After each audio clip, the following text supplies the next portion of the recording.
The great chamber floated in space like a giant crystal ball. Inside, lights moved and danced as the most powerful beings in the galaxy held their meeting. These were the Elder Council, creatures so old and wise that they had forgotten what it felt like to be young. Elder Zixthara moved through the chamber like a cloud of blue gas. He had no solid body anymore. His people had given up physical forms millions of years ago. They thought bodies were too limiting, too weak. Now they were pure energy, pure thought, pure power. The reports from the outer rim are boring as always. Zixthara said to the others. His voice sounded like wind through empty caves. Another primitive world thinks they are ready to join us. They call their planet Earth. Elder Vexdon laughed. If you could call the sound a silicon crystal makes when it vibrates a laugh. She looked like a living diamond the size of a building. Her people had also left flesh behind long ago, choosing to become living gems instead. Earth? She asked.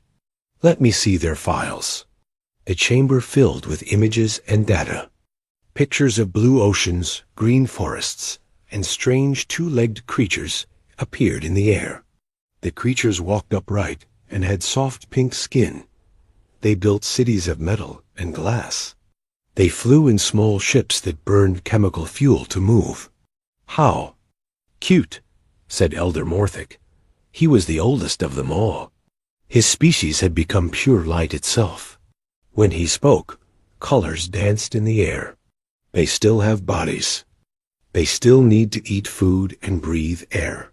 How did they even learn to travel between stars? Zixthara studied the data with amusement. They use controlled explosions to push their ships. They burn fossil fuels and nuclear materials. Their biggest ships are only 1,000 meters long. My private shuttle is bigger than that. The other elders found this very funny. They had ships that were hundreds of kilometers long. Their technology could bend space and time.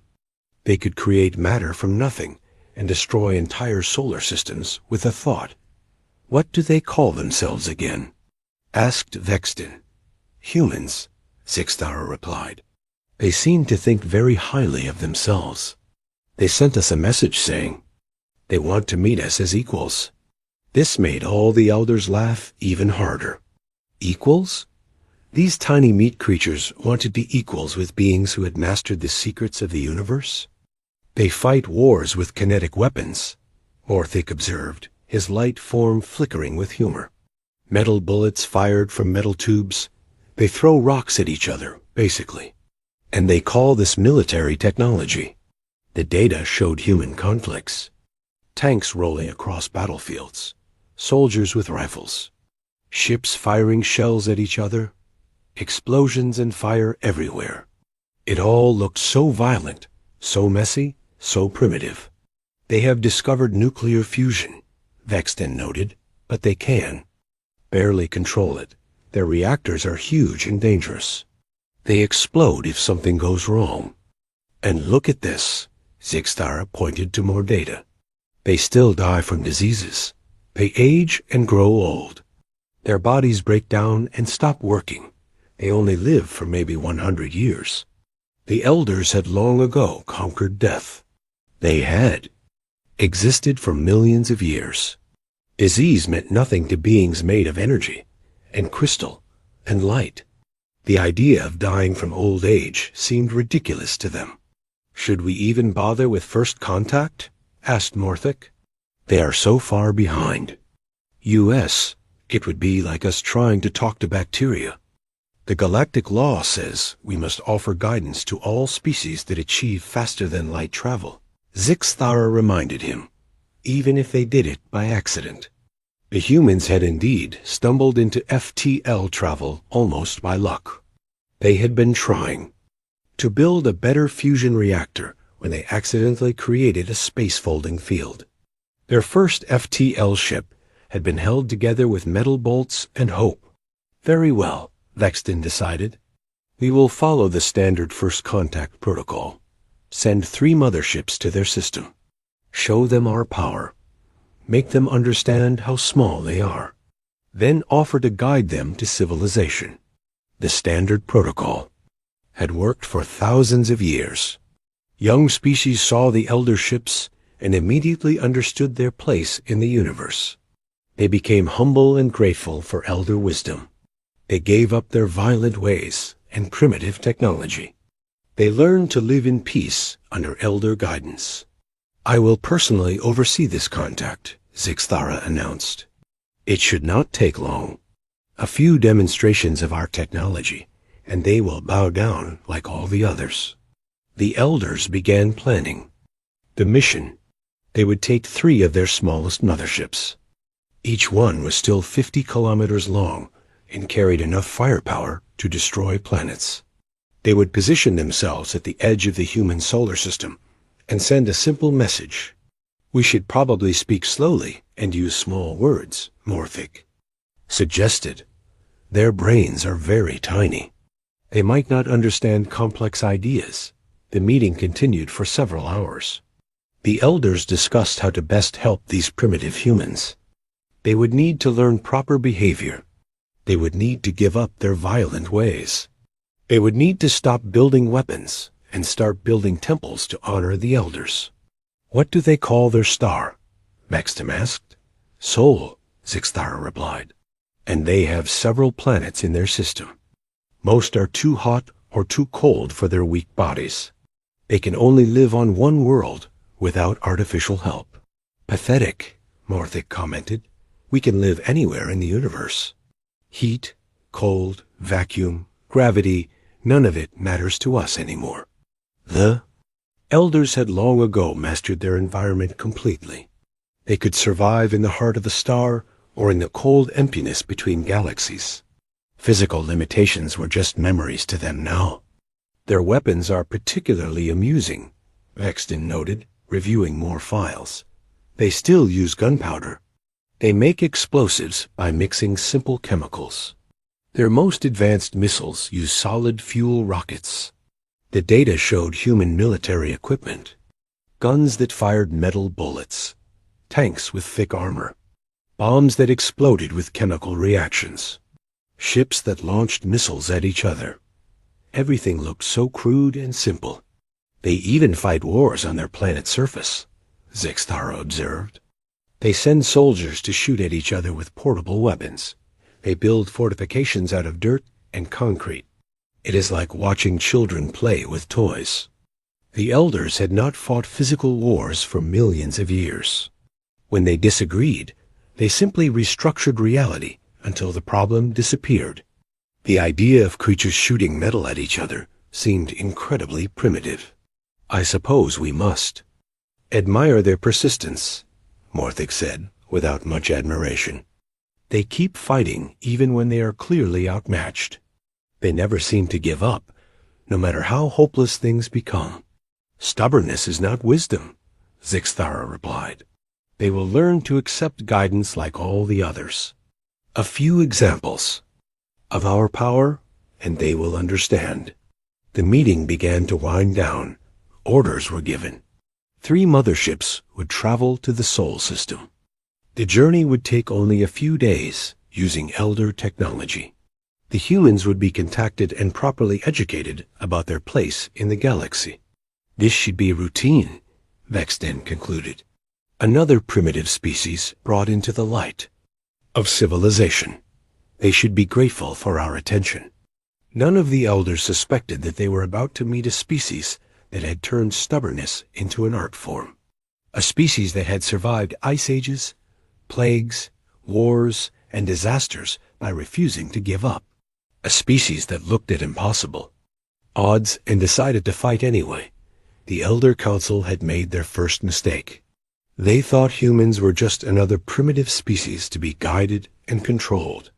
They had no idea they were about to encounter a species that had spent their entire history learning how to kill things that were bigger, stronger, and more dangerous than they were. The 3 motherships began their journey to Earth, carrying beings who had forgotten what it meant to be desperate, to be hungry, to be afraid. They were about to meet humans who remembered all of those things very well indeed. Admiral Sarah Chun stood on the bridge of the USS Defiance, staring at the message that had just changed everything. The words glowed on her screen in perfect English, translated by computers that had somehow learned human language in minutes. Primitive. Humans of the planet Earth, we are your galactic neighbors. We have come to offer you wisdom and guidance. Prepare to receive our teachings and learn your proper place in the universe. Chun read it 3 times. Each time, the word primitive made her angrier. Sir? Asked Lieutenant Torres from the communications station. Should we respond? Chun looked around her bridge. The USS Defiance was humanity's newest deep space vessel, built in the orbital shipyards above Mars. She had served as Admiral Chun's flagship for 2 years now. The ship was not pretty. It looked like a giant metal brick covered in armor plating and weapon mounts. Humans built things to last, not to look nice. Get me a full scan of those ships, Chun ordered. I want to know everything about them. The sensor officer, Commander Park, worked his controls quickly. Admiral, we have 3 contacts at the edge of the system. They're huge. Each one is about 50 kilometers long. Energy readings are off the charts. I've never seen anything like this. Chun walked to the tactical display. 3 massive shapes appeared in the hologram, positioned near Pluto's orbit. They were sleek and beautiful, made of what looked like living crystal and flowing metal. They radiated power that made human ships look like toys. Any weapon signatures? She asked. Unknown, sir. Their technology is so advanced that our sensors can't identify specific systems. But with ships that size, they could carry enough firepower to sterilize planets. Dr. James Okafor hurried onto the bridge. He was the ship's head scientist and Earth's leading expert on alien contact protocols. His face was pale with excitement and fear. Admiral, this is incredible, he said breathlessly. We're looking at technology that's probably thousands of years ahead of ours, maybe millions. These beings could be older than human civilization. I don't care how old they are, Chun replied coldly. They just called us primitive. Dr. Okafor blinked. Well, comparatively speaking, we are. Admiral, we need to be very careful here. One wrong move and they could wipe us out without effort. Chun had been born on Titan, in the mining colonies. She had grown up during the Belt Wars, when human settlements fought each other for resources and survival. She had seen friends die in battles fought with improvised weapons and desperate courage. She had learned that in space, the strong survived and the weak became food for recyclers. Commander Park, what's the status of our defense fleet? She asked. We have 12 ships in the outer system, sir. The Retribution, Indomitable, and Vengeance are our heavy cruisers. The rest are destroyers and frigates. Total crew complement is about 15,000. And what are we carrying for weapons? Park looked uncomfortable. Standard kinetic batteries, sir. Railguns and mass drivers. Some missile tubes with nuclear warheads. The new Prometheus rounds for the main guns. Dr. Okafor stepped forward. Admiral, please. We can't possibly fight these beings. Look at those ships. Our entire fleet could fit inside one of them. Chun smiled, but it was not a nice smile. It was the smile of someone who had survived the Belt Wars by being meaner and more stubborn than everyone else. Doctor, let me tell you something about humans. We've been fighting things bigger than us since we lived in caves. We killed mammoths with pointy sticks. We crossed oceans in wooden boats. We flew to the moon using computers less powerful than a calculator. She pointed at the alien ships on the display. These aliens think they're impressive because they're big and old. They think we'll roll over because they have better technology. They're about to learn why that's a mistake. But Admiral, Dr. Okafor started. No buts, Doctor. They came into our system uninvited. They called us primitive. They told us to prepare to be taught our place. Chun's voice got harder with each word. Well, I'm about to teach them something about humans. We don't have a place. We take the place we want. Lieutenant Torres looked up from her station. Admiral, incoming transmission. They're requesting a response to their message. Put me on ship-wide communications, Chun ordered. When the channel opened, her voice reached every human vessel in the system. All ships, this is Admiral Chun. We have uninvited guests in our system. They think we're primitive. They think we'll bow down to them because they have bigger ships. I want every weapon system online and every ship ready for combat. If they want to see primitive, we'll show them primitive. The response was immediate. Across the fleet, weapon systems powered up. Railguns extended from armored turrets. Missile tubes opened like hungry mouths. The human ships looked small and crude compared to the alien vessels, but they were built for one purpose: fighting. Now, Chun said to Torres, send them our response. The message went out on all frequencies. Unknown vessels, you are in violation of solar system sovereignty. You have 30 minutes to state your peaceful intentions or withdraw beyond the heliopause. Any hostile action will be met with force. Dr. Okoffer's eyes went wide. Admiral, you just threatened beings who could destroy our entire civilization. Good, Chun replied. Maybe they'll take us seriously. The alien response came quickly. The same condescending tone, the same assumption of superiority. Foolish humans. You cannot threaten those who have mastered the cosmos for millions of years. We offer you wisdom, and you respond with violence. This is why you need our guidance. Sean laughed. It was not a happy sound. Wisdom? They want to give us wisdom? Commander Park, what do our intelligence files say about species that submit to these elders? Park consulted his database. According to our deep space monitoring, sir, species that accept elder guidance typically give up their military technology. They become peaceful and docile. They stop exploring space and focus on art and philosophy under elder supervision. So they want to neuter us, Chun concluded. Turn us into pets. Make us give up everything that makes us human. She looked around the bridge at her crew. These were people who had chosen to serve on a warship, to go out into the dark and face whatever was waiting there. Dr. Okoffer, let me ask you something. If we accept their guidance, what happens to people like us? What happens to explorers and soldiers and engineers? The scientist was quiet for a moment. I suppose we would need to find new purposes, more peaceful purposes. And what happens to human expansion? To our colonies? To our dream of reaching the stars?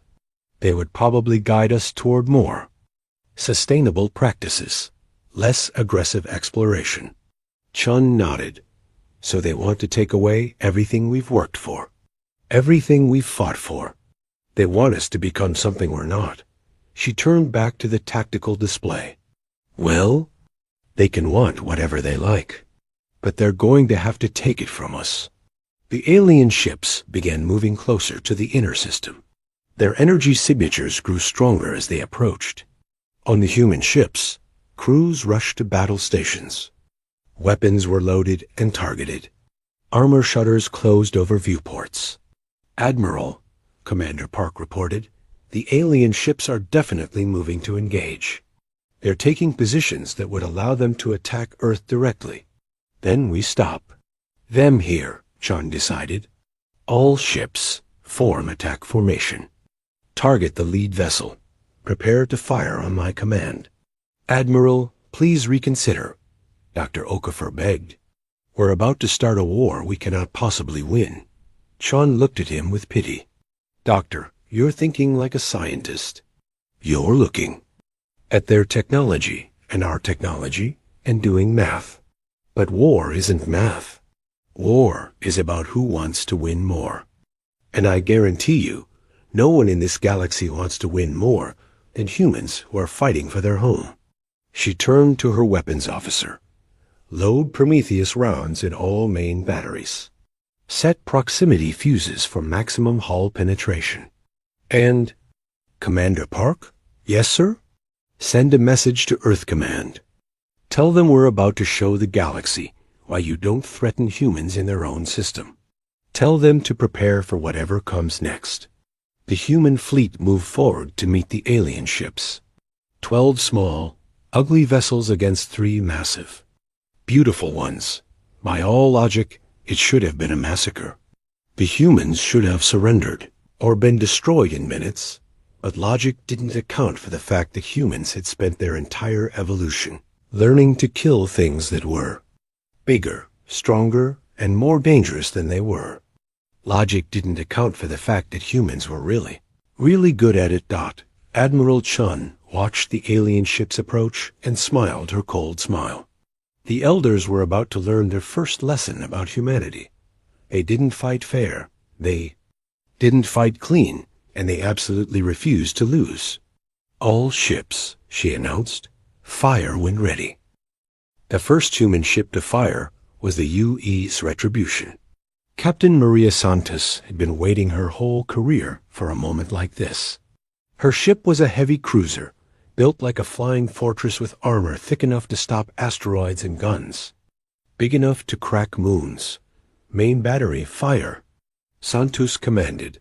The Retribution's primary weapon was a mass driver the size of a subway tunnel. It accelerated a shell weighing 2 tons to 15% of light speed using magnetic coils that ran the entire length of the ship.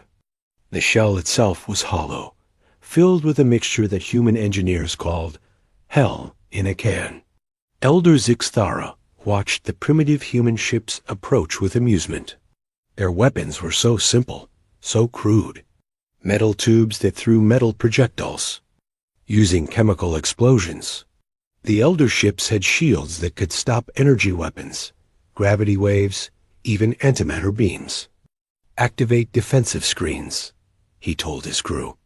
Let them waste their ammunition.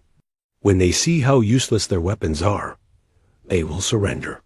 The Prometheus shell hit the Elder mothership's shields at 40,000 kilometers per second. For a brief moment, the shields held. Energy barriers that had stopped planet-killing weapons flickered and strained against the impact of 2 tons of accelerated metal, and the shell punched through. Elder Zixthara's amusement died as alarms began screaming throughout his ship. The primitive human projectile had not just penetrated their shields. It had gone through them like they were not even there. Damage report, he demanded. Hull breach on deck 47. Came the panicked response. The projectile penetrated 30 meters into the ship and it's burning, sir. The impact site is on fire. This made no sense to Zixthara. Fire needed oxygen to burn, and space was a vacuum. How could something be burning inside his ship? The answer was typically human in its brutal simplicity. The Prometheus shells were designed by engineers who had studied every possible way to destroy things. The hollow core contained thermite, white phosphorus, and something new that human scientists called sticky fire. When the shell punched through the hull, it spread its contents throughout the ship's interior. The thermite burned at 3,000 degrees, hot enough to melt through the ship's biomechanical systems. The white phosphorus created toxic clouds that corroded everything they touched. The sticky fire was an experimental plasma compound that fed on metal, turning the ship's own hull into fuel for more burning. Impossible. Elder Vexden transmitted from her ship. They are using chemical combustion as a weapon. In space. How is this possible? Captain Santos watched her targeting. Display with satisfaction as the alien ship began burning from the inside. Because we're humans, she said to her crew. We've been setting things on fire since we learned how to rub 2 sticks together, and we've gotten really good at it. The second human ship to fire was the UE's Indomitable. Captain Jackson, Lee had grown up in the asteroid belt, where miners used controlled explosions to break apart rocks that were miles wide. He understood the power of putting the right amount of explosive in exactly the right place. "Fire mission, danger close," he announced. "All tubes, rapid fire." The Indomitable carried smaller guns than the Retribution, but many more of them. 20 railguns opened fire simultaneously, each one launching shells filled with white phosphorus and thermite. The shells were smaller, only weighing a few 100 pounds each, but there were more of them. Elder Morthic watched in growing horror as the second wave of projectiles struck his ship. The human weapons seemed almost primitive until he realized what they were doing. Each shell was designed to penetrate and then spread fire throughout his vessel.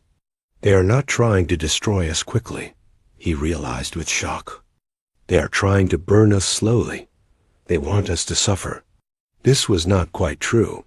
The humans were not sadistic. They were practical. They had studied the alien ships during the approach and realized that direct destruction would be difficult. The ships were too big, too well armored, too advanced. So instead, the humans had decided to cook them from the inside. Dr. Okafor watched the battle from the bridge of the Defiance, his face pale with shock. "Admiral, what have we done?" "Those shells are burning through their hulls like paper."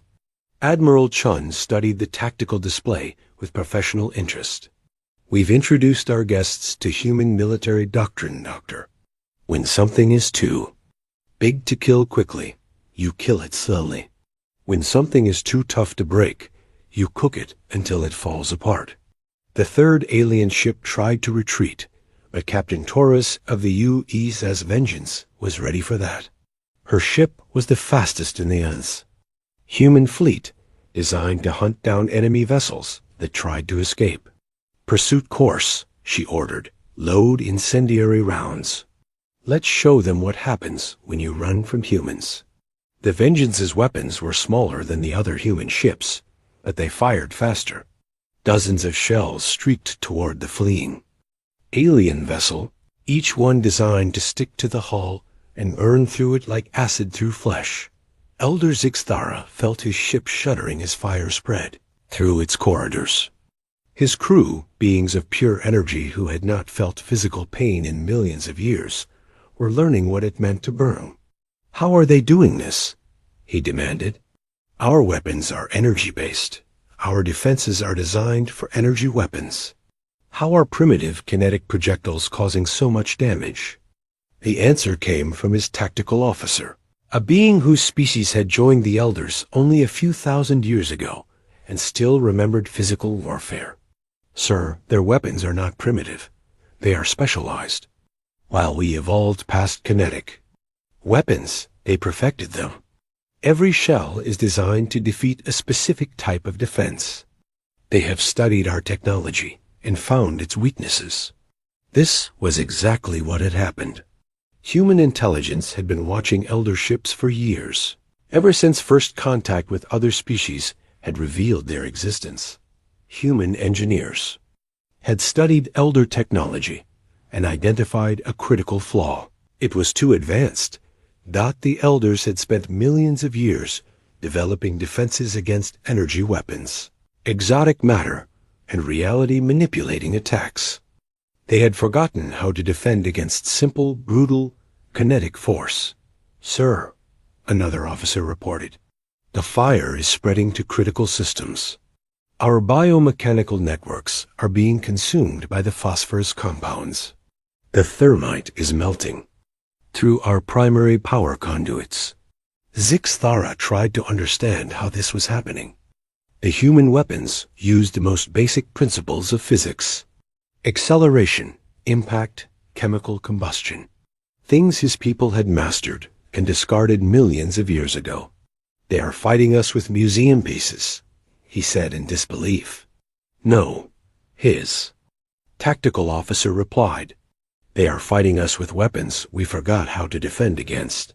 While we were developing shields against antimatter and exotic particles, they were perfecting ways to make metal shells burn through anything." A battle was becoming a rout. The three massive elder ships, each one powerful enough to destroy planets, were being systematically burned apart by human weapons that would have looked primitive to a caveman. Captain Santos opened a channel. To the alien fleet. This is Captain Santos of the UE's Retribution.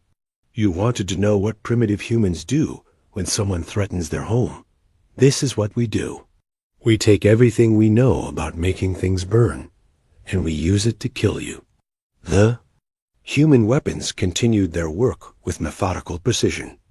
The Prometheus rounds burned through bulkheads like they were made of paper. The incendiary shells turned ship corridors into furnaces. The white phosphorus created clouds of toxic fire that ate through whatever they touched. Admiral, Commander.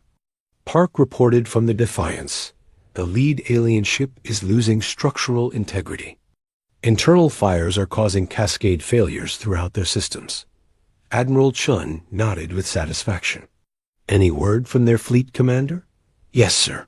They're broadcasting on all frequencies. They want to surrender. Put them through. Elder. Zixthara's voice came over the speakers, distorted by pain and fear. Human vessels, we yield. We surrender. Stop your attack. Chun's voice was cold as space when she replied. You wanted to teach us our place in the universe. Consider this our first lesson in return. This is what happens when someone calls humans primitive. Please, Zixthara begged. We meant no harm. We were following standard first contact protocols.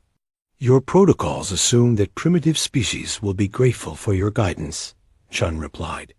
They assume we'll be impressed by your big ships and your advanced technology. They assume we'll give up our weapons and our freedom because you know better than we do. She paused, watching as another section of the alien ship began burning. You made one mistake. You assumed that primitive meant weak. You forgot that primitive can also mean vicious. Humans have been killers since before we learned to make fire. Now we've learned to make fire do the killing for us. The alien ships tried to escape, but the human fleet pursued them relentlessly. Every time they thought they were far enough away, more shells would streak out of the darkness, carrying fire and death. Dr. Okafor stared at the tactical display in shock. Admiral, we're not just defeating them, we're destroying them. These beings are millions of years old. They've probably never lost a battle in their entire existence. Then today is a good day for them to learn something new, Chun replied without sympathy. Maybe next time they'll think twice before. Elder Morphic materialized his light form inside the burning corridors of Zixthara's ship. The ancient being had not felt physical sensation in millions of years, but now waves of heat washed over his energy body. The smell of burning metal and toxic smoke filled spaces that should have been sterile and pure. How is this possible? He asked, his form flickering with confusion and fear. We are the Elder Council. We have guided the galaxy for millions of years. How are these primitive creatures doing this to us? Zixthara's gaseous form was barely holding together. Parts of his ship's life support systems were failing, and even energy beings needed certain environmental conditions to maintain coherence. I don't understand it either. Our shields should have stopped anything they could throw at us. An explosion rocked the ship as another section of hull gave way to the burning chemicals. Emergency lights flickered as power systems failed one by one. The elders had built their ships to last forever, but they had never planned for enemies who would try to burn them from the inside out. Status report, Zixthara demanded from his crew. The response came from damaged systems throughout the ship. His people had become so advanced that they were more like living computers than individual beings. But now those computers were being corrupted by heat and toxic fumes. Hull breaches on 47 decks. Internal fires spreading through biomechanical networks.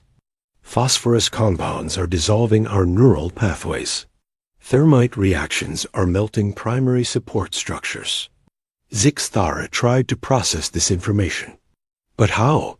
Their weapons are so simple. Metal projectiles accelerated by magnetic fields. Chemical explosives that burn in predictable patterns. We should be able to defend against such crude technology.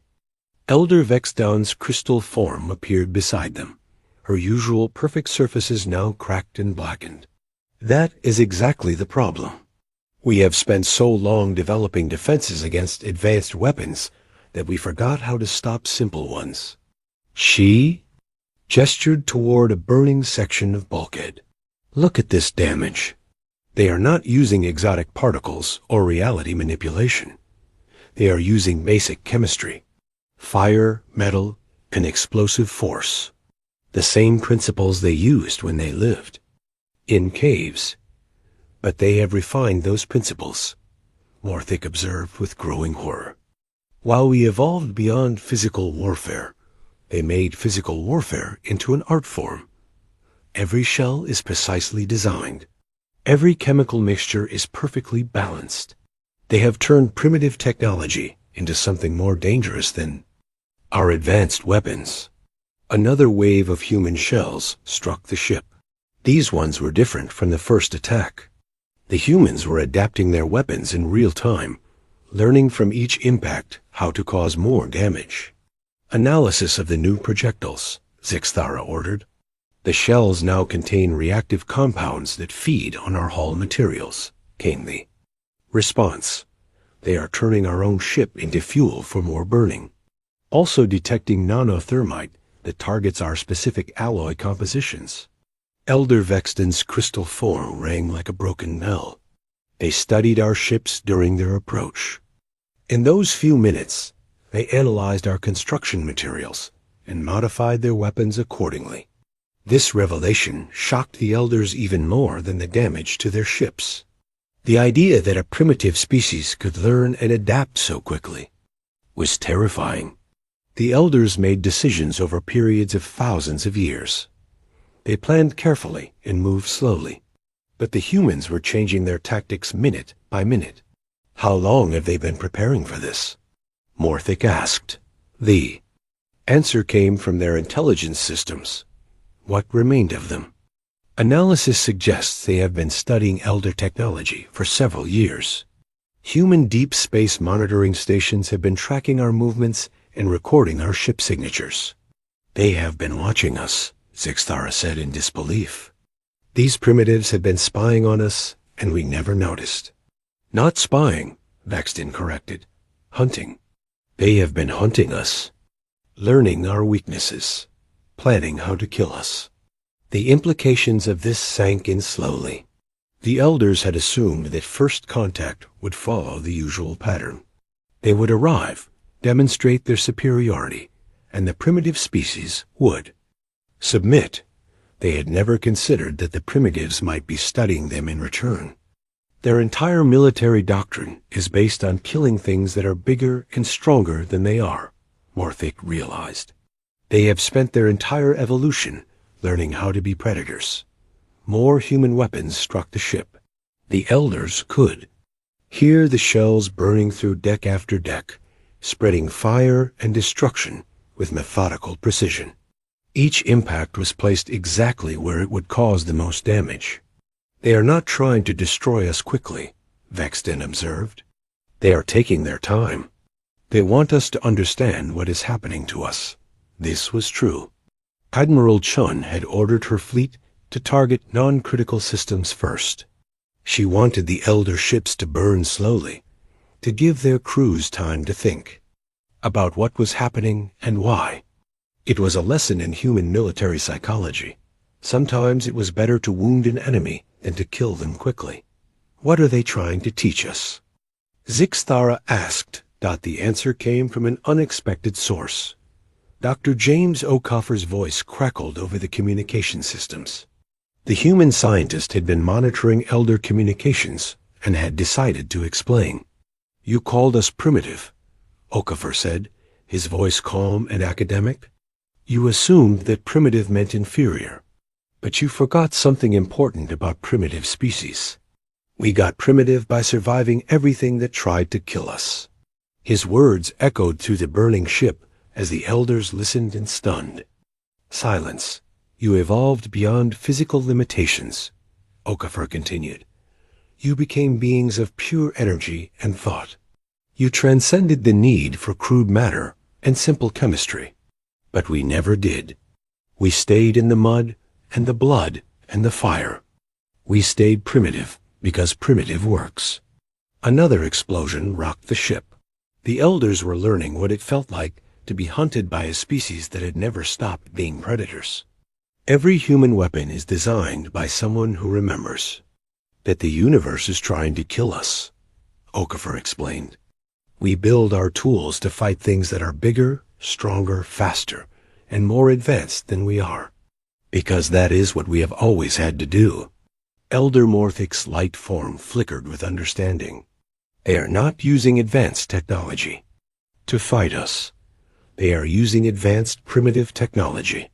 The difference is crucial." "What do you mean?" Zixthara asked. "Their weapons are still based on the same principles their ancestors used: acceleration, impact, combustion. But they have perfected those principles using scientific knowledge we helped give to younger species. They combined primitive instincts with advanced engineering." Vexton's crystal form chimed with realization. "We gave them the tools to build better weapons to kill us with." This was exactly what had happened. Human technology had been advanced by contact with other species, who had learned from the elders. Humans had taken that knowledge and used it not to transcend physical limitations, but to overcome them more effectively. "They turned our gifts into weapons," Zixthara said, with something like admiration. "We taught them about advanced metallurgy, and they used it to build better armor-piercing shells. We showed them exotic chemistry, and they used it to make fire that burns through anything." The elder ships were dying around them.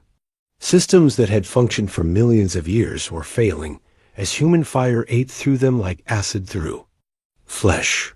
The beautiful crystal corridors were becoming furnaces. The perfect biomechanical networks were dissolving into toxic sludge. "We need to retreat," Morthic announced. "We need to warn the other elders about these humans." "How do we retreat from creatures who are faster than us, more aggressive than us, and better at killing than we ever imagined?" Vexton asked. The question hung in the burning air like smoke. The elders had spent millions of years believing they were the ultimate form of life in the universe. They had forgotten what it felt like to be prey. "The humans are broadcasting something," Zixthara reported. "A message on all frequencies." Captain Santos' voice filled the dying ship. "This is the human species saying hello to the galaxy. We know you've been watching us. We know you think we're primitive. We want you to understand something important." Her voice was calm, professional, and absolutely terrifying in its certainty. "We are primitive. We are crude and violent and stubborn. We build ugly ships and use simple weapons and refuse to accept that anything is impossible. We have been killing things that are bigger than us since we learned to throw rocks." Another wave of shells struck the elder ships. Fire bloomed in sections that had never known heat. "The elders thought they could teach us our place in the universe," Santos continued. "They thought we would be impressed by their advanced technology and ancient wisdom. They thought we would give up our weapons and become peaceful under their guidance." Her laugh was not pleasant. They were wrong. "We don't want to be peaceful. We don't want to transcend our physical limitations. We like being dangerous. We like being the thing that other species have nightmares about." The message continued as elder ships burned in the vacuum of space. "So here is our message to the galaxy. We are humans. We are primitive." The last elder ship limped through space like a wounded animal. Half of its beautiful crystal hull was blackened and cracked. Fires still burned in dozens of sections, despite the crew's desperate efforts to contain them. Elder Zixthara could barely maintain his gaseous form as his ship's life support systems failed around him. "Emergency transmission to the Elder Council," he ordered. "Priority 1. Immediate retreat authorization required." The response came quickly from the galactic capital. Elder Supreme Cathara, oldest of all the elders, materialized in the communication chamber. Her light form was ancient and vast, containing the wisdom of billions of years. "What is the meaning of this panic?" she demanded. "You were sent to guide a primitive species, not to flee from them in terror." "The humans are not primitive," Zixthara replied desperately. "They are predators. Pure, evolved predators. They turned our own technology against us. They are burning our ships with weapons we thought were obsolete." The Supreme Elder's form flickered with disbelief. "Impossible. No species using kinetic weapons could threaten Elder ships. Our shields are designed to stop planet-killing energy. Beams. They do not use energy weapons," Zixthara explained as another explosion rocked his dying ship. "They use fire. Fire that burns through our hulls like acid. Fire that feeds on our own technology. Fire that turns our ships into furnaces." Behind his fleeing vessel, the human fleet pursued with deadly patience. Admiral Chun had ordered a long-range chase, wanting to ensure that the surviving Elder ship carried her message to the rest of the galaxy. "All ships maintain pursuit formation," she commanded from the bridge of the Defiance. "Keep them in range, but do not destroy them. I want them to reach home with their story intact." Dr. Okafor looked up from his console. "Admiral, we have been monitoring their communications. They are reporting to something called the Elder Council. It sounds like a galactic government of some kind." "Good," Chun replied coldly. "Let them tell their leaders what happens when someone calls humans primitive. Let the whole galaxy know." The human ships fired another volley of Prometheus rounds. These shells were different from the earlier ones. The human engineers had been studying the Elder technology during the battle, learning how to make their weapons even more effective. The new shells contained something humans called smart fire. It was a chemical compound that could analyze the materials it was burning and adapt its burn temperature accordingly. When it hit Elder biomechanical systems, it burned at exactly the right temperature to cause maximum damage without wasting energy. Elder Zixthara watched in horror as the shells struck his ship. The fire that erupted from the impact points was unlike anything he had ever seen. It moved through his ship's corridors like a living thing, seeking out critical systems and consuming them with terrible efficiency. "This is impossible," he whispered. "Fire cannot be intelligent. Fire cannot think. But human fire could, because humans had learned to make it think." Each shell contained microscopic sensors that analyzed the surrounding environment and adjusted the chemical reaction accordingly. It was primitive technology, made smart through human ingenuity. "Sir," reported his tactical officer, "the fire is spreading to our main power core. If it reaches the quantum generators, the entire ship will be destroyed." Zixthara made a decision that would have been unthinkable hours earlier. Jettison the damaged sections. Cut away everything that is burning. "Sir, that is 30% of the ship. We will lose most of our crew. Better to lose 30% than 100%. Zixthara replied grimly. The Elder ship began cutting away pieces of itself, leaving burning sections to drift in space as the main hull fled toward the edge of the solar system. It was a desperate measure that saved the ship, but destroyed everything the Elders believed about their own superiority. Admiral Chun watched the alien vessels retreat with professional satisfaction. "Captain Santos, one more volley. I want to make sure they remember this conversation." The UE's Retribution fired its final Prometheus round. This shell was special, designed not to destroy, but to deliver a message. When it struck the Elder ship, it burned through the hull and then stopped leaving a hole that formed letters in perfect Elder script.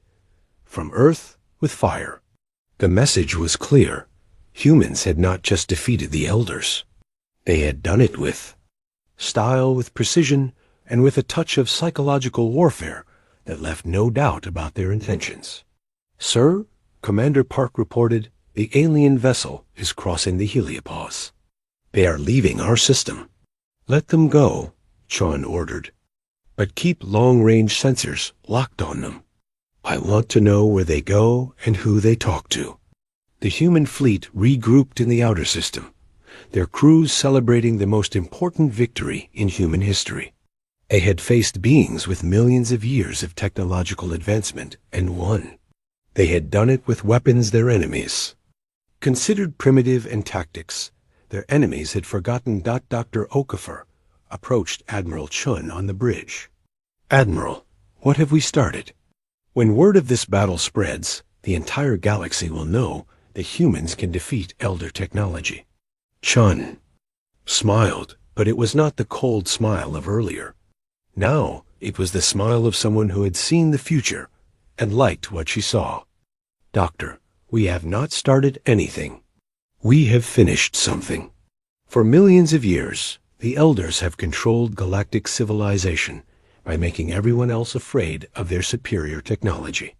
Today, we proved that superior technology means nothing if you do not have the will to use it properly." She gestured toward the tactical display, where the burning wreckage of Elder ships still glowed in the darkness. The Elders became so advanced that they forgot how to fight. They became so civilized that they forgot how to be dangerous. They thought evolution meant giving up the ability to kill your enemies. Her voice grew harder. But humans never forgot.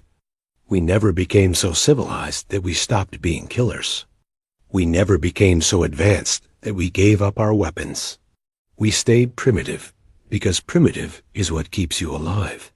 The celebration continued throughout the human fleet, but Admiral Chun was already thinking about the future.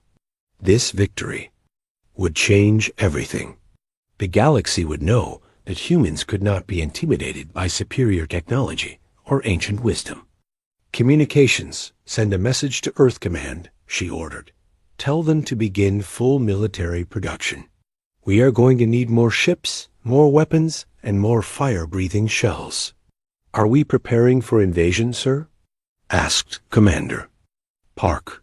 "No," Chun replied. "We are preparing for expansion. The galaxy just learned that humans do not bow down to anyone. Now they are going to learn what happens when humans decide to reach for the stars." 6 months later, human ships began appearing throughout the galaxy. They were ugly, practical vessels that looked like flying weapon platforms. They carried crews who had grown up learning to fight impossible odds and win through sheer stubbornness. The Elder Council tried to organize resistance, but they discovered something terrible. Their client species had been watching the battle at Earth. They had seen Elder ships burning and Elder commanders fleeing in terror. The myth of Elder invincibility was shattered forever. One by one, species that had submitted to Elder guidance for thousands of years began demanding independence. They had seen what happened when someone stood up to the Elders, and they wanted the same freedom that humans had claimed.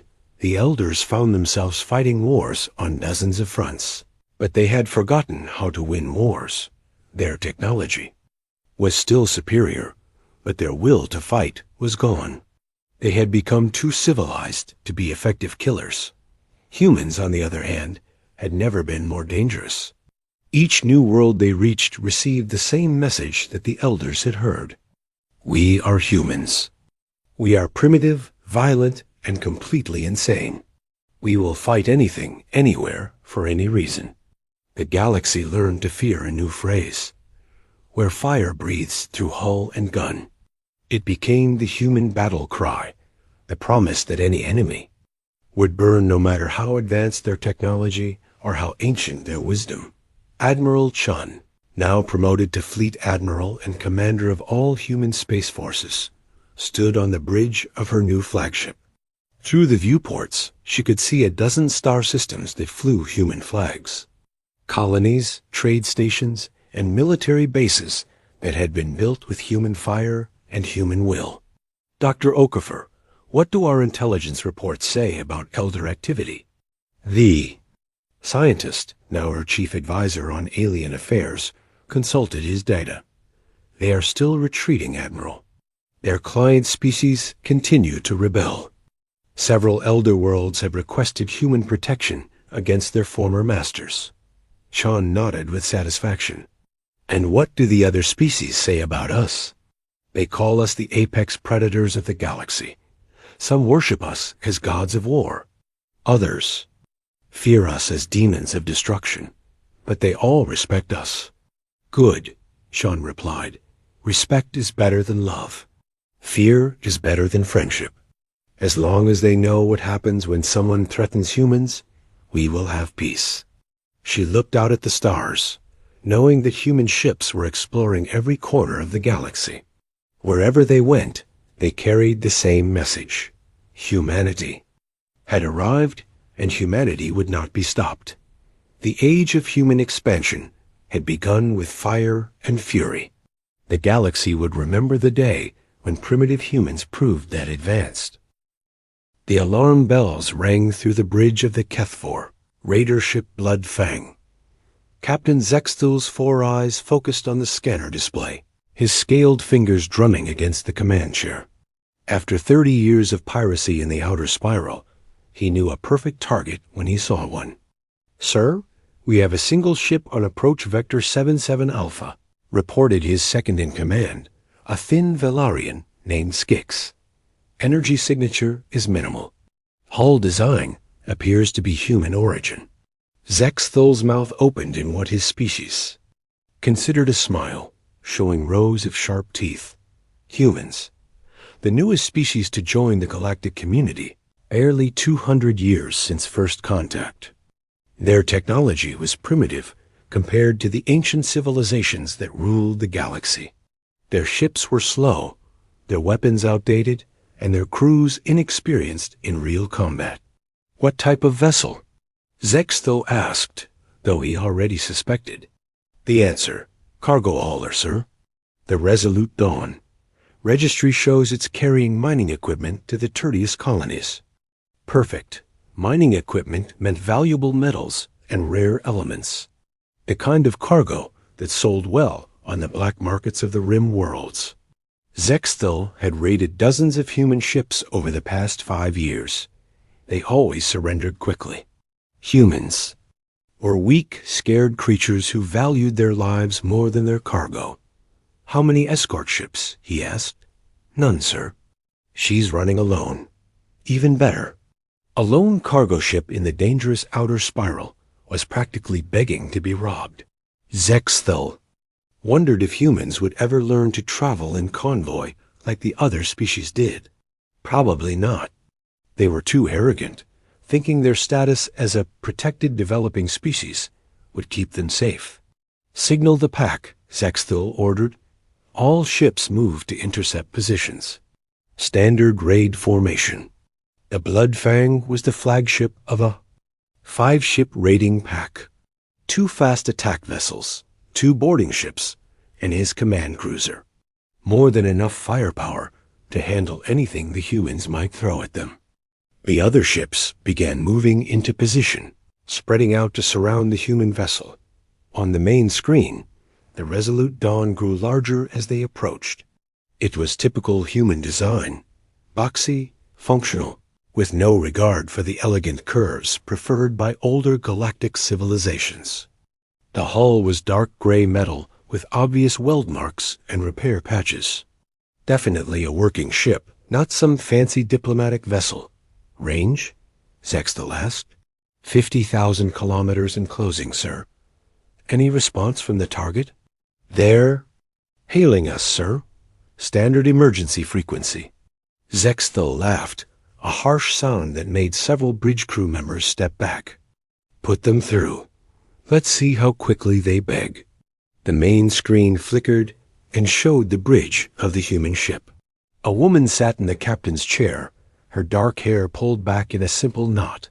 Her uniform was clean but worn. Her face was calm, showing no sign of fear. Behind her, Zextel could see other crew members at their stations. Humans mostly, but he spotted a few aliens as well. "This is Captain Sarah Chun of the merchant vessel Resolute Dawn," the woman said. Her voice was steady, professional. "You are conducting an illegal intercept in neutral space. Please identify yourselves and state your intentions." Zextel felt a moment of surprise. Most human captains started pleading or offering bribes immediately. This one was different. Still, it didn't matter. They all broke eventually. "I am Captain Zextel of the Kethver Syndicate," he replied, letting his voice carry the full weight of his reputation. "Your ship and cargo now belong to us. Prepare to be boarded. Any resistance will result in the destruction of your vessel and the death of your crew." Captain Chun's expression didn't change. "I see. And if we surrender? Your crew will be transferred to escape pods and released at the nearest inhabited system. Your cargo becomes ours. It's a fair trade, your lives for your goods." The human captain seemed to consider this for a moment. She looked around her. Bridge, as if consulting with her officers. Zextel couldn't hear what they were saying, but he saw several nods and hand gestures. Finally, Chun looked back at the screen. "We need a few minutes to discuss this among the crew," she said. "Some of them are frightened. They need time to understand the situation." "You have 10 minutes, Zextel replied. "After that, we begin shooting." The screen went dark. Zextel turned to his crew, feeling satisfaction at how easily this was. "Going. Move to boarding positions. Prep the capture teams. This will be over soon." The 5 raider ships closed in on the Resolute Dawn. The human ship continued on its course, making no attempt to run or fight. Its engines maintained the same steady output. Its weapons remained powered down. Everything looked normal for a surrendering merchant vessel. "Sir," Skix reported, "the human ship is transmitting on several frequencies. Standard distress calls mostly. Emergency beacons, requests for assistance from any nearby vessels." "Let them," Zextel said with amusement. "By the time help arrives, we'll be long gone with their cargo." As the minutes passed, Zextel studied the human ship more carefully. The Resolute Dawn was larger than most cargo haulers, but that just meant more space for valuable goods. The hull showed signs of regular maintenance, which suggested the owners took good care of their investment. The engine configuration was standard human design, reliable but not particularly fast. "Time's up," Zextel announced. "Hail them again." They. Screen activated, showing Captain Chun once more. She looked tired now, as if the weight of the situation was finally hitting her. "We've decided to surrender," she said quietly. "My crew doesn't want to die for a cargo hold full of mining equipment. We'll cooperate fully with your boarding procedures." "Wise choice," Zextel replied. "Maintain your current course and speed. Prepare your crew for transfer to the emergency pods.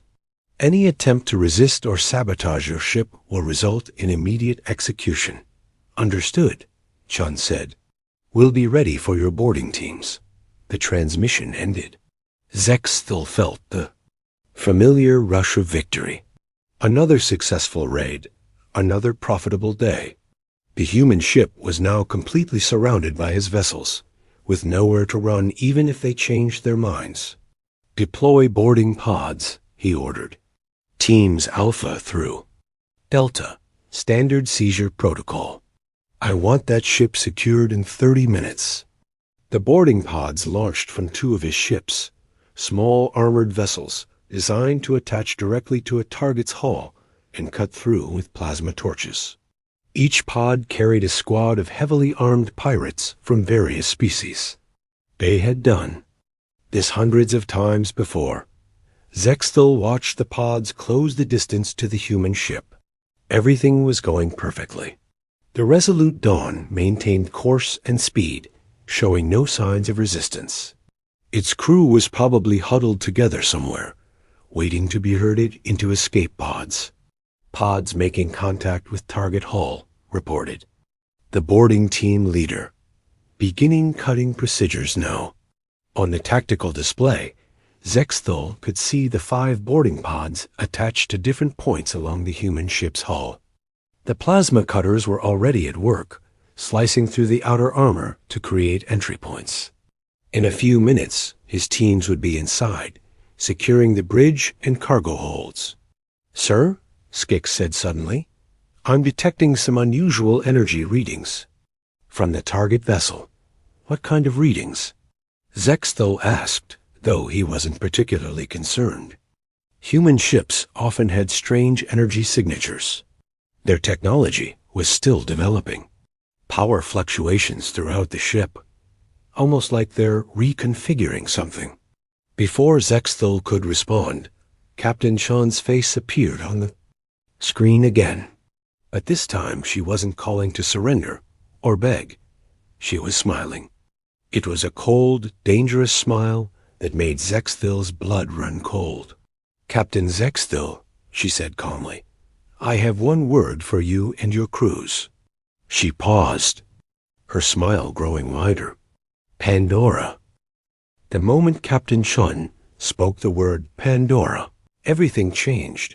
The Resolute Dawn began to transform before Zexthul's eyes.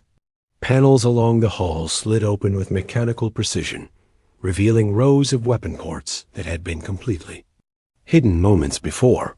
The dull gray cargo ship suddenly bristled with railguns, plasma cannons, and missile tubes. What had looked like repair patches were actually camouflaged armor plating that now folded back to expose military-grade firepower. "Impossible," Zexthul whispered, staring at the tactical display as his ship's computers frantically updated their assessment of the human vessel. The Resolute Dawn wasn't a cargo hauler at all. It was a warship. A very well-disguised, very dangerous warship. "Sir?" Skix shouted from his station. "Energy readings are off the charts. That ship has enough firepower to destroy our entire pack." But Zexthul was more worried about his boarding teams. 5 pods full of his best pirates were now attached to the hull of what had revealed itself to be a military vessel. A trap. They had walked straight into a perfectly laid trap. "Alpha team to command," crackled the voice of his boarding team leader over the comm. "We've breached the hull and are moving inside. This place is strange, sir. The corridors are too narrow, and there are blast doors everywhere." "Get out of there," Zexthul barked. "It's a trap. All teams abort and return to ships immediately." But it was already too late.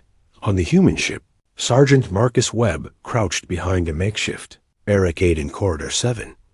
The big man's scarred face was calm as he watched his motion sensors. 30 years of military service had taught him patience. The aliens were coming, just as Captain Chun had predicted they would. "Contacts approaching from Section C and D," he whispered into his comm unit. 4 hostiles each group, armed with standard pirate gear. "Copy that, Marcus?" came Chun's voice. "Remember, we want some of them alive for questioning." "Understood, Captain. Non-lethal takedowns when possible." Webb smiled grimly. The pirates had no idea what they were walking into.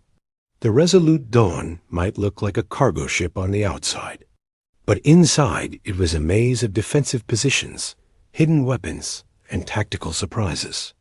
Every corridor could be sealed independently. Every room had multiple exit routes. The humans had spent months preparing for this moment. The first group of pirates rounded the corner, moving in a loose formation that would have been effective against scared civilians. Against trained soldiers, it was suicide. Webb waited until they were in the middle of the corridor, then pressed a button on his control pad. Hidden panels in the walls slid open, revealing automated defense turrets. But instead of deadly projectiles, they fired nets made of high-strength polymer fiber. The 4 pirates were tangled and brought down before they could even raise their weapons. Gas canisters dropped from the ceiling, releasing a fast-acting sedative that put them to sleep in seconds. Section C secured, Webb reported. 4 prisoners, no casualties. Similar reports came in from around the ship as the other boarding teams were systematically captured or neutralized. The humans had turned their own vessel into a giant trap, using the aliens' expectations against them.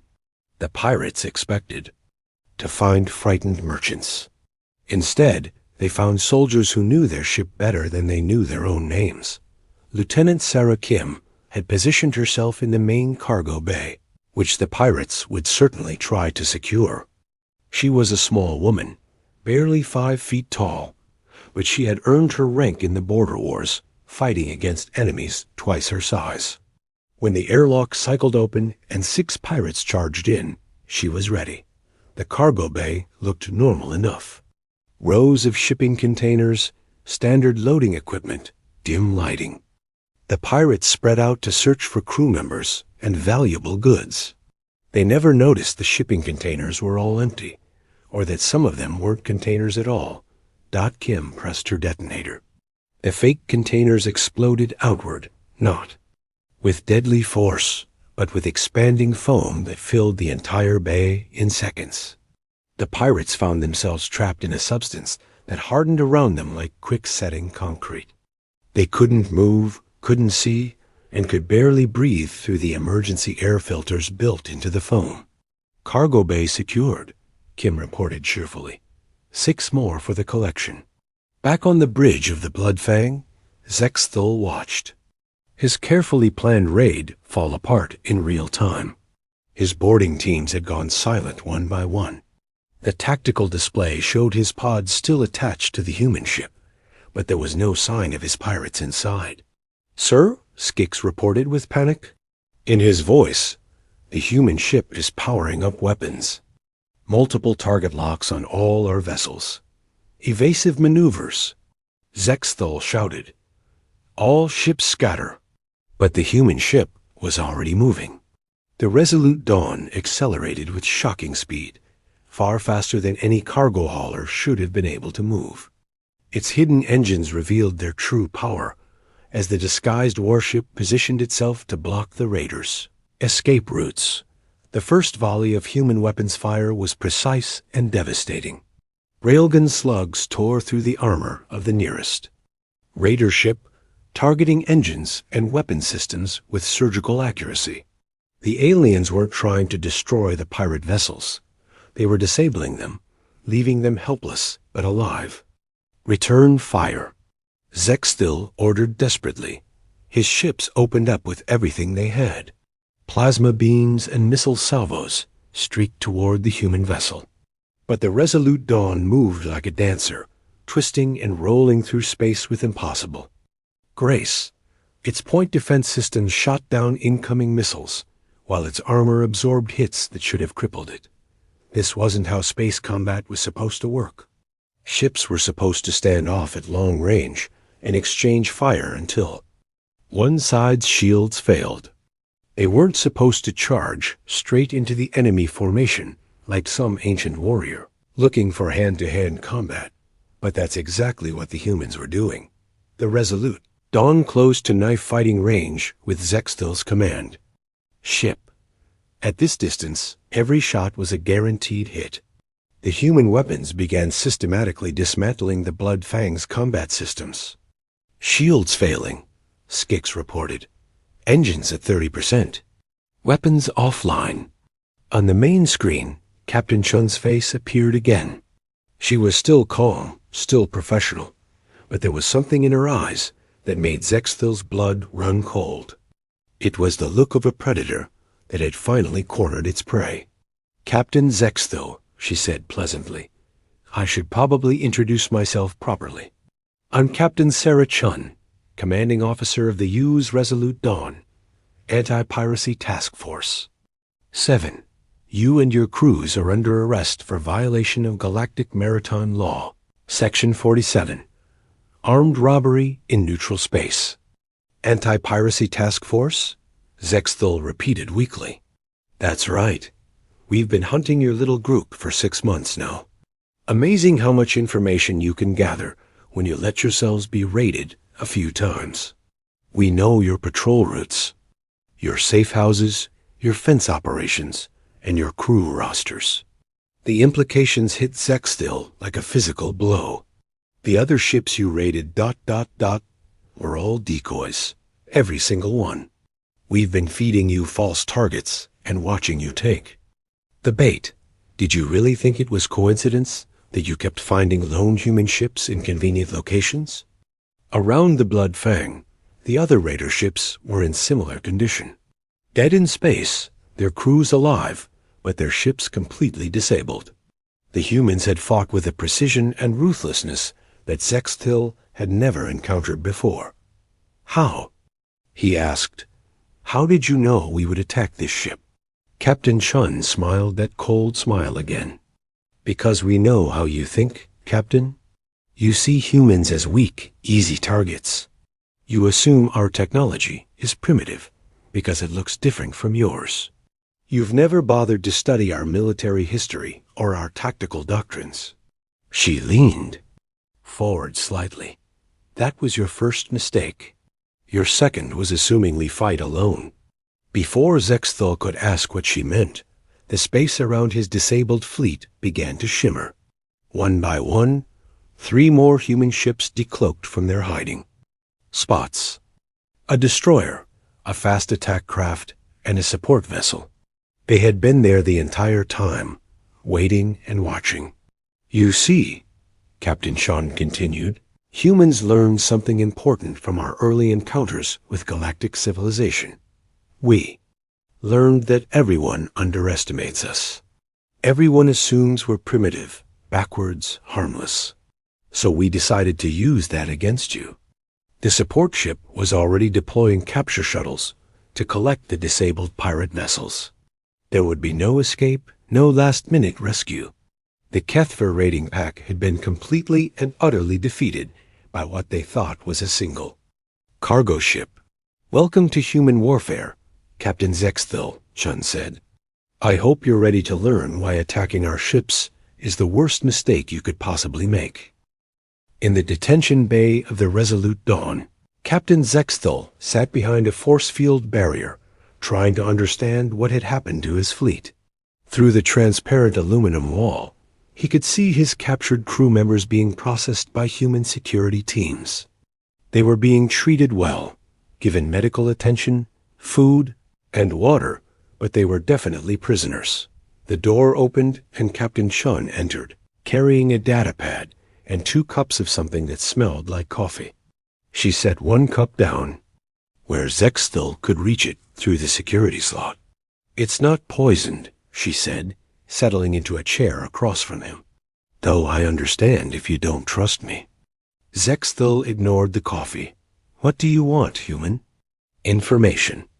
And to satisfy your curiosity about how we beat you so easily. Chun took a sip from her cup. You keep looking at me like I'm some kind of monster, like what we did was impossible. It was impossible, Zexthul said bitterly. No one fights the way you humans fight. It's unnatural. Chun laughed softly. Unnatural? Captain, you've been raiding ships for 30 years. Haven't you ever wondered why human crews are different from everyone else? You surrender more quickly. You value individual lives over profit. Sometimes, yes, but not when it matters. Chun leaned forward. Tell me, in all those raids you've conducted, how many times have you fought a military vessel? Zexthul thought about it. Military ships don't travel alone. They're too well defended, too organized. We stick to merchants and civilians. Exactly. You prey on the weak because it's profitable and safe. But you've never actually fought a war, have you? Not a real war. The pirate captain felt a chill run down his spine. What do you mean? I mean, you fight like a businessman, not a soldier. You calculate risks and profits. You retreat when the odds turn against you. You treat combat like a transaction. Chun's voice became harder. Humans don't fight transactions, Captain.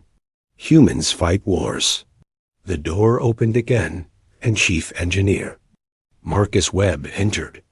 The big man nodded to Chun and activated a holographic display that showed the recent battle from multiple angles. The captain asked me to explain our tactics, Webb said in his gravelly voice. Might help you understand what happened. The hologram showed the moment when the Resolute Dawn revealed its true nature. Zexthel watched his own ships scatter in panic as the human vessel transformed from prey to predator. First lesson, Webb said, pointing to the display. Humans don't fight fair. We fight to win. While your species developed honor codes and rules of engagement, we developed deception and surprise. The display shifted to show the interior battles. Zexthel saw his boarding teams being systematically captured by defenders, who seemed to know exactly where they would go and what they would do. Second lesson, Webb continued. Humans think like pack hunters. We don't just plan for the attack. We plan for the counterattack, the retreat, the pursuit, and everything that comes after. Every human on this ship knew their role in the operation. But how did you know we would attack this specific ship? Zexthel demanded. Chun smiled grimly. Because we've been studying you for months. Every raid you've conducted in human space, every pattern in your behavior, every tactical decision you've made. We built a psychological profile of your entire operation. She gestured to the hologram, which now showed a map of the outer spiral with dozens of marked locations. You always attack lone ships. You prefer cargo haulers to passenger vessels. You avoid military patrols. You operate in specific sectors where response times are slow. You follow the same basic pattern every time. All pirates follow patterns, Zexthel protested. Yes, but most species don't have the patience to map those patterns across months of observation. They react to individual incidents. Humans play the long game. Webb laughed, a sound like grinding metal. Tell him about the merchant cruise, Captain. Ah. Yes. Chun's expression became almost predatory. Those ships you raided over the past year? The ones that surrendered so easily? Half of them were crewed by retired military personnel. Volunteers who let themselves be captured so they could study your boarding procedures, your equipment, your crew composition. Zexthel felt sick. You used your own people as bait. They volunteered, Chun said simply, because they understood the mission. Every human you robbed, every crew member you put in an escape pod, every cargo container you stole, it all went into our database. We learned how you think, how you operate, how you make decisions. The hologram shifted again, showing detailed schematics of Kethfer ships and equipment. Information that should have been impossible for outsiders to obtain. Third lesson, Webb said. Humans share information. Not just with our military, but with everyone. Those merchant captains you robbed, they talked to other merchant captains. The crew members you released, they were debriefed by our intelligence services. Within days of every raid, we knew exactly what weapons you used, what your ships looked like inside, what languages your crews spoke. But that's... Zexthel struggled to find the words.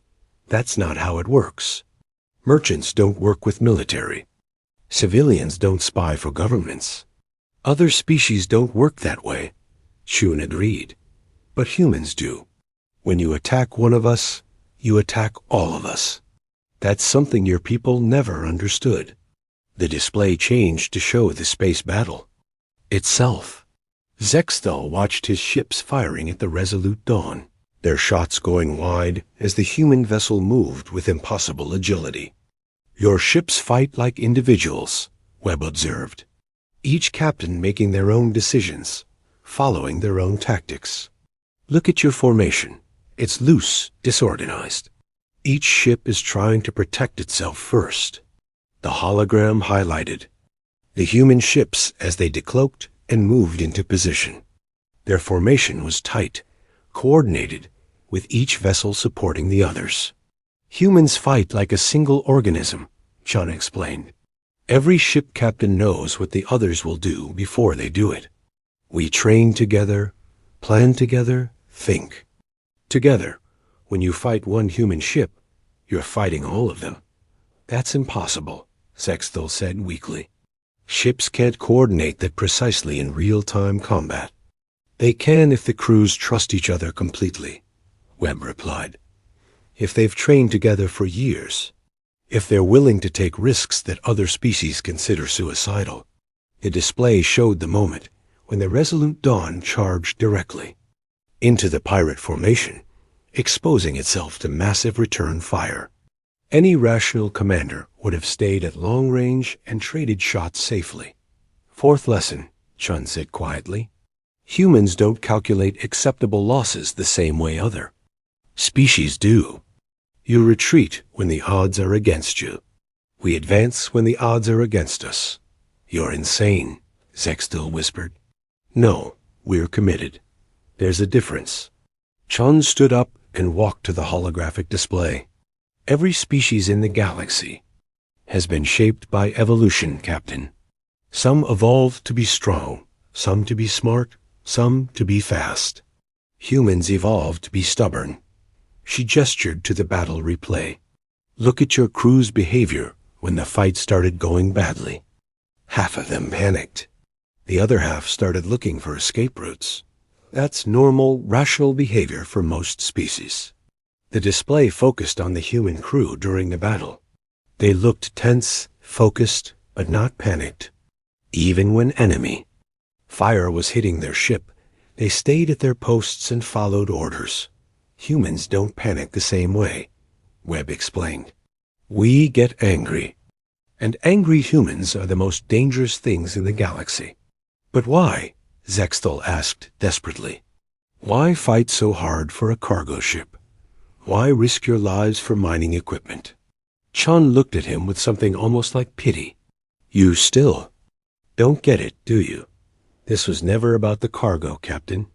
This was about sending a message. She walked back to her chair and sat down. Every pirate crew in this sector is going to hear about what happened here. They're going to learn that human ships aren't easy targets anymore. They're going to understand that attacking us means war, not just robbery. One battle doesn't change anything, Sexthel said, but his voice lacked conviction. One battle changes everything, Shen replied. Because humans don't fight one battle. At a time, we fight campaigns. We fight entire wars with a single engagement. Webb activated another display, this one showing a galactic map with dozens of red dots scattered across multiple star systems. While we were hunting your little fleet, he said with satisfaction, other human task forces were tracking down the rest of the Kethfer Syndicate. Your supply bases, your safe houses, your business partners. Sexthel stared at the map in horror. Every red dot represented a location his organization used for operations. The humans had found them all. Fifth lesson, Chun said softly. Humans don't just win battles. We eliminate threats completely. By the time you're released from prison, Captain, the Kethfer Syndicate will be a footnote in history.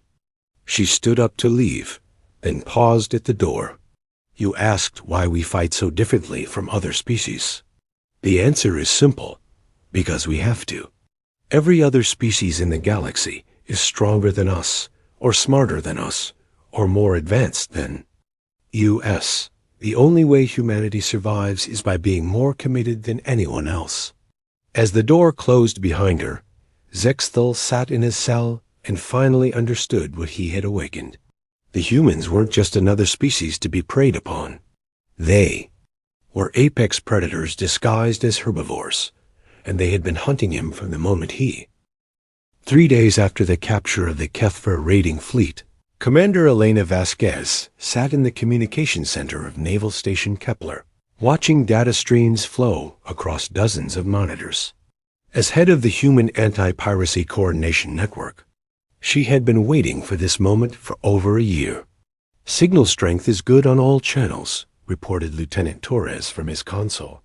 "We have confirmed contact with 47 human vessels, 12 colonial governments, and 8 allied species naval commands." Elena nodded, feeling the familiar thrill of a plan coming together. The capture of Zextil's fleet had been just the beginning. Now came the real operation, a systematic dismantling of the largest pirate organization in the outer spiral. "Activate the beacon," she ordered, across human space. A coded signal went out on frequencies that most galactic civilizations didn't even know existed. To anyone monitoring communications, it looked like routine commercial traffic shipping. Schedules, weather reports, commodity prices. But hidden in the data streams were coordinates, timing codes, and target assignments that had been planned for months. Captain Maria Santos received the signal aboard her cargo hauler, Lucky Strike, while docked at Vega Station. She was loading supplies for the mining colonies when her ship's computer chimed softly. To any observer, she was checking a routine message from her company headquarters. In reality, she was receiving orders that would change the balance of power in 3-star systems. Santos had been a commander in the colonial navy for 15 years before retiring to become a merchant captain. Like many veterans, she stayed in touch with old colleagues and occasionally did favors for human intelligence. Services. What made her valuable wasn't just her military experience. It was her network of contacts throughout the commercial shipping industry. "Jimmy," she called to her first officer, a young man who looked like a typical cargo handler. "Break out the special equipment. It's time for that job we discussed." Jimmy Chun smiled and headed for the cargo bay. The Lucky Strike carried legitimate mining supplies, but hidden in sealed containers were surveillance drones, communication jammers, and other equipment that would help map Kethfer safe houses. Like dozens of other merchant vessels, Santos had been gathering intelligence on pirate operations for months. Meanwhile, on the agricultural world of New Brisbane, Farmer Jack Morrison was having his morning coffee when his personal communicator buzzed. The message looked like a routine weather update, but Morrison had learned to read the hidden codes during his 20 years as a Marine. He finished his coffee, kissed his wife goodbye, and headed to the barn where he kept his farming equipment. The equipment included a high-powered sensor array disguised as a grain silo, capable of tracking ship movements across half the system. Morrison had been monitoring pirate traffic for the past year, dutifully reporting every suspicious vessel that passed through New Brisbane's sensor range. Today, his data would help coordinate the largest anti-piracy operation in galactic history. The network extended far beyond military veterans. Dr. Sarah Kim, a xenobiologist studying coral formations on the ocean world of Tethys, interrupted her research to decode a message hidden in a scientific journal submission. The message contained genetic profiles of several alien species known to work with the Kethfer Syndicate. Her job was to identify any pirates who might try to hide among refugee populations. Merchant Captain David Park was delivering medical supplies to a remote research station when he received his orders. Park had never served in the military, but his sister had been killed in a pirate raid 5 years earlier. He volunteered to work with Human Intelligence Services, using his medical transport as cover to visit systems where military ships couldn't go legally. His cargo hold contained medical scanners that doubled as reconnaissance equipment. Even the tourists were involved. Rebecca Thompson, a travel writer visiting the luxury resort world of Paradise Prime, received her assignment through a travel advisory update. Her job was to identify Kethfer money laundering operations disguised as legitimate businesses. As a journalist, she could ask questions and take pictures without arousing suspicion.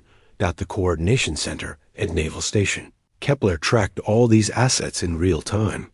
Elena Vasquez watched as status reports flowed in from across known space. Human operatives, both military and civilian, were moving into position for simultaneous strikes against Kethver operations. "How many confirmed targets?" she asked Torres. 17 major installations, 34 supply caches, and 52 business fronts across 12 star systems, he replied.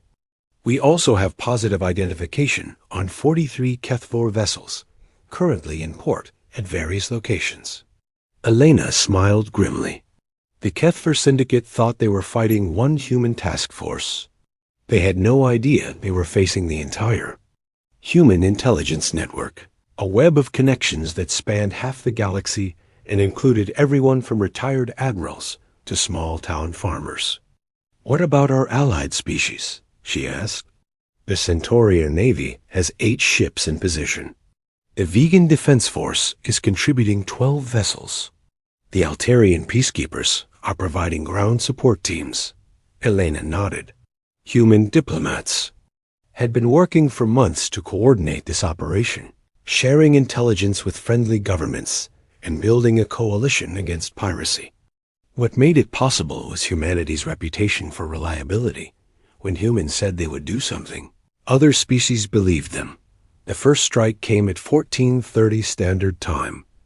Captain Santos and her cargo hauler appeared at the edge of the Rigel system, where intelligence indicated a major Kethver supply depot. The depot was built into an asteroid, disguised as a mining operation. It had been operating for over 10 years without detection. Santos deployed her surveillance drones and began a detailed scan of the facility. Within minutes, she had confirmed the presence of stolen goods, illegal weapons, and several wanted criminals. She transmitted the data to a Centaurian patrol cruiser waiting in hyperspace. "Target confirmed," she reported. "Initiating surrender protocols." The Lucky Strike broadcast a standard distress signal, claiming engine failure. As expected, the pirates launched small craft to investigate and rob the apparently helpless cargo ship. The moment they were clear of the asteroid base, the Centaurian cruiser dropped out of hyperspace and disabled them with precision ion cannon fire. Similar operations were taking place across the galaxy. On Vega 7, Dr. Kim's genetic profiles helped security forces identify 3 Kethver operatives hiding among migrant workers. On Paradise Prime, Rebecca Thompson's investigations led to the arrest of a casino owner who had been washing stolen credits for years. The beauty of the human network was its flexibility. Unlike traditional military operations, which required rigid command structures and formal authorization, the human system relied on individual initiative and trust. Each operative made their own tactical decisions based on local conditions, but all worked toward the same strategic goal. Farmer Morrison detected a convoy of suspicious ships passing through his system and alerted a vegan patrol fleet. Medical Transport Captain Park used his legitimate access to a restricted research facility to plant surveillance equipment near a suspected pirate meeting site. Even travel writer Tonson found ways to contribute, using her journalist credentials to interview people who had information about Kethver operations. The pirates never saw it coming. They were used to fighting governments and military organizations with predictable procedures and limited resources. They had no experience dealing with an enemy that included farmers, doctors, journalists, and merchants, all working together without formal command structure. Elena watched the reports flow in from across the galaxy. Strike after strike, capture.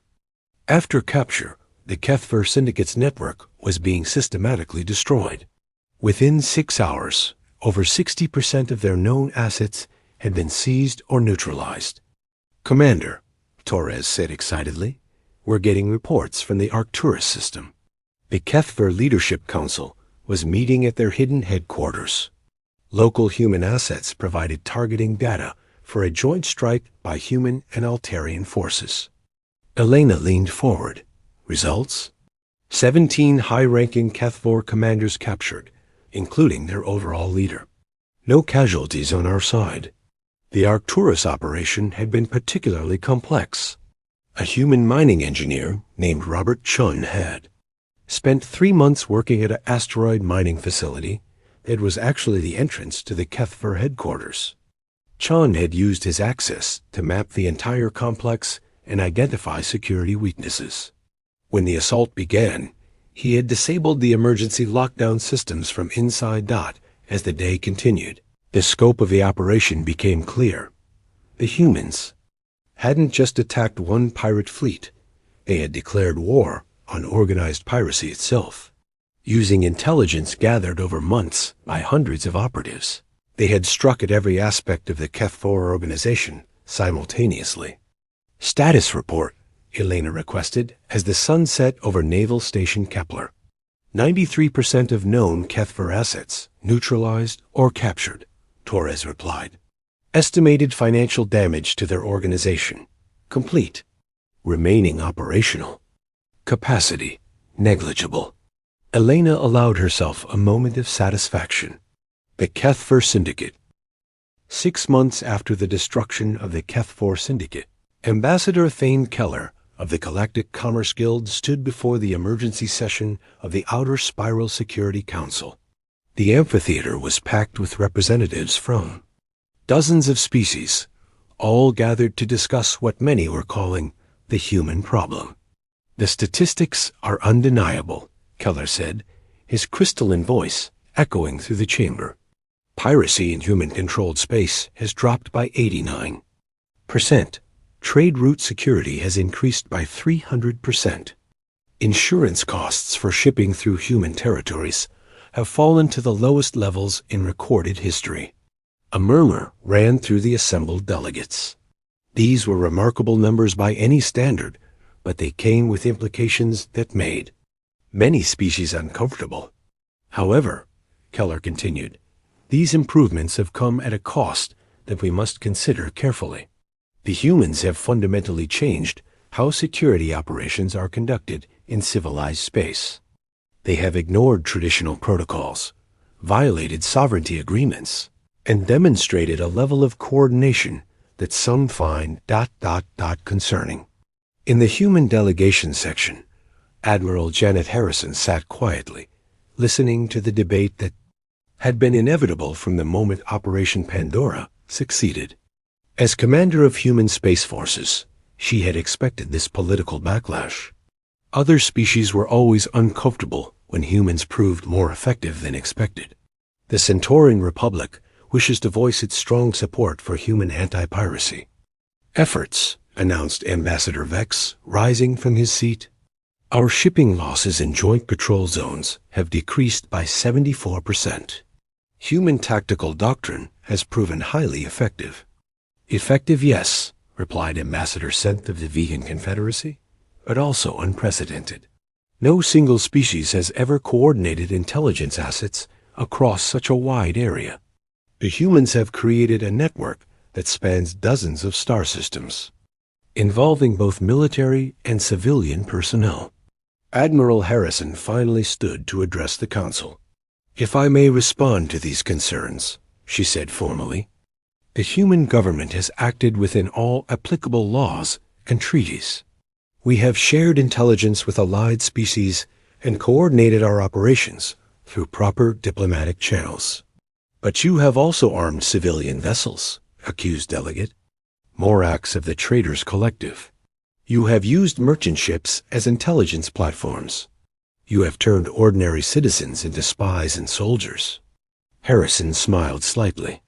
We have used the resources available to us, Delegate, just as every species does when facing threats to their security. No other species maintains such extensive civilian involvement in military operations, Morax insisted. It is ... unnatural. Unnatural? Harrison repeated. Or simply effective. The debate that followed lasted for hours, but Harrison had heard all the arguments before. Other species were uncomfortable with humanity's approach to warfare because it didn't fit their traditional concepts of how conflicts should be conducted. They preferred clear boundaries between military and civilian, between government and end. Private sector Between war and peace, humans had no such boundaries. 2 weeks later, Harrison found herself in a very different setting, the maximum security prison on Titan Station, sitting across from former pirate Captain Zexthal. The alien looked older, his scales duller than they had been during his capture. Prison life had not been kind to him. "You wanted to see me," Harrison said without preamble. "Why?" Zexthal stared at her for a long moment before speaking. "I've been thinking about our conversation with Captain Chun, about why humans fight differently than other species. And I think I understand now. It's not just about tactics or technology. It's about what you believe war is for." Harrison leaned back in her chair. "Explain." "Most species fight to achieve specific objectives," Zexthal said slowly. "Territory, resources, political goals. When those objectives are met or become impossible to achieve, the fighting stops. Both sides calculate costs and benefits and decide when to quit." "That's logical," Harrison agreed. "But humans don't fight for objectives. You fight for principles. When someone attacks you, it's not just a tactical problem to be solved. It's a moral issue that demands resolution." Harrison said nothing, waiting for him to continue. "The Kethver Syndicate raided human ships for profit," Zexthal went on. "We calculated risks and rewards. When the risks became too high, we planned to find easier targets. But you didn't see it as a business transaction. You saw it as an act of war." "Because it was an act of war," Harrison replied quietly. "Every time you attacked a human ship, you declared war on humanity. You just didn't realize it." Zexthal nodded slowly. "And humans fight wars to win them completely. Not to gain advantage or negotiate better terms, but to eliminate the threat entirely.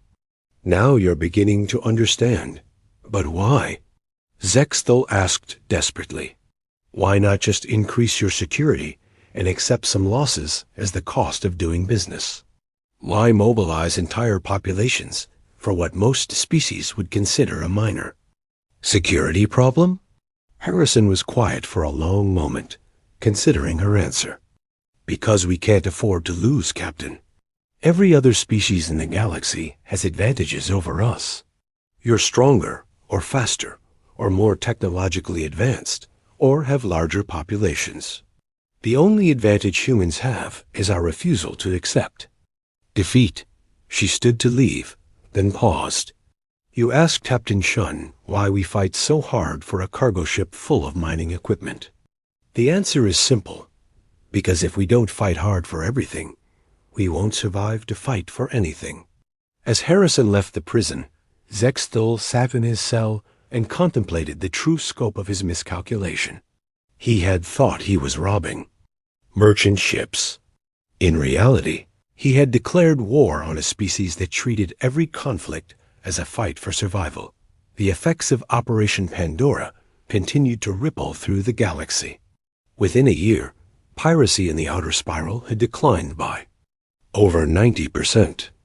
Criminal organizations that had operated for decades simply vanished, their leadership dead or imprisoned, their assets seized by coordinated law enforcement efforts. But the real change was psychological. Throughout the galaxy, criminal organizations began avoiding human space entirely. Ships flying human flags were left alone, even when they appeared vulnerable. Space stations with human security contracts saw their crime rates plummet. The message was clear. Humans didn't just fight back when attacked. They eliminated threats completely and permanently. Other species began studying human military doctrine, trying to understand how such a young civilization had developed such effective tactics. Military academies added courses on human warfare theory to their curricula. Alliance staff colleges invited human instructors to teach coordination and intelligence operations, but they never quite grasped the essential truth that Zexthal had finally understood in his prison cell. For humans, there was no distinction between individual survival and species survival. An attack on one human ship was perceived as an attack on all of humanity, requiring a response proportional not to the immediate damage, but to the existential threat represented. 5 years after the destruction of the HFY Syndicate, Ambassador Harrison addressed the same Galactic Security Council that had questioned human methods. "The statistics speak for themselves," she said, displaying charts that showed crime rates across human space. "Piracy is down 96%. Smuggling operations have been reduced by 87%. Terrorist incidents have dropped to near zero."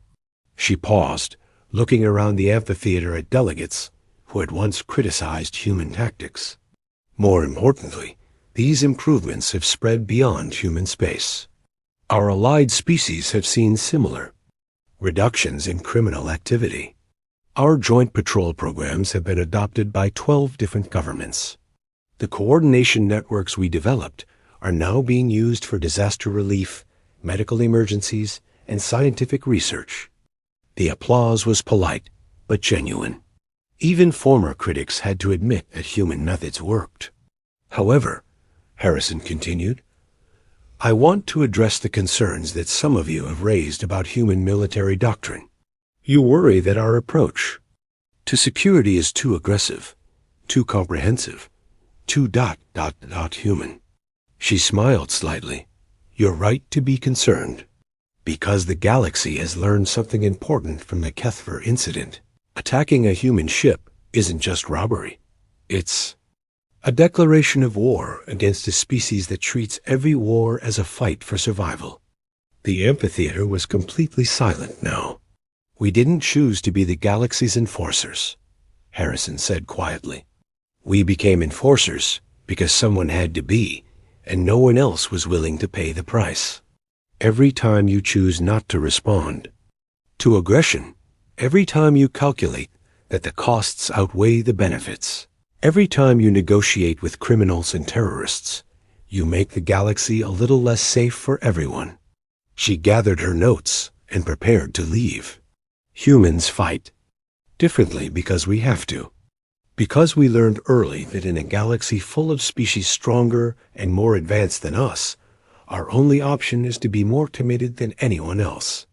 As she walked toward the exit, Harrison delivered her final message to the assembled delegates. "So, yes, attacking a human ship is their greatest miscalculation. Not because we're the strongest, or the smartest, or the most advanced, but because we're the only species that treats every attack as if the survival of